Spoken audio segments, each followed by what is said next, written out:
Welcome. If you've been looking for a way to make sure you never miss your direct messages on the X app, you're in the right place.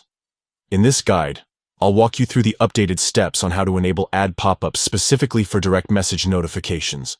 This feature ensures your important messages stand out, even when you're busy with other tasks on your phone. Let's get started. First, head over to your phone settings. This is where you'll find all the controls for how different apps run on your device. Scroll down until you see the option labeled Apps, and give that a tap. Next, look through your list of installed apps until you find the X app, and then select it.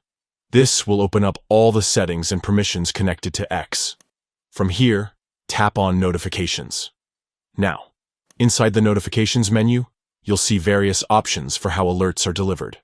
What we're focusing on is called Notification Categories. Select that option. This is where you can customize what type of notifications get special treatment. Once inside, look for direct messages.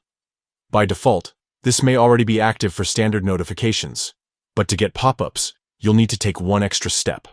Tap on it, and then toggle on the switch that says Show Ad Pop-up. That's it. By turning on Show Ad Pop-up for direct messages, your phone will now bring those alerts directly onto your screen, even if you're not inside the app. This makes it much easier to catch every message in real time, without the risk of missing something important. Just to recap quickly, go into your phone settings, choose Apps, select X app, open Notifications, tap Notification Categories, select Direct Messages, and then switch on Show Ad Pop-up. With this small tweak, you'll have direct messages showing up loud and clear right when they arrive. No more digging through your notification bar, and no chance of missing an important update. And that's how you enable ad pop-ups for direct message notifications on the X app.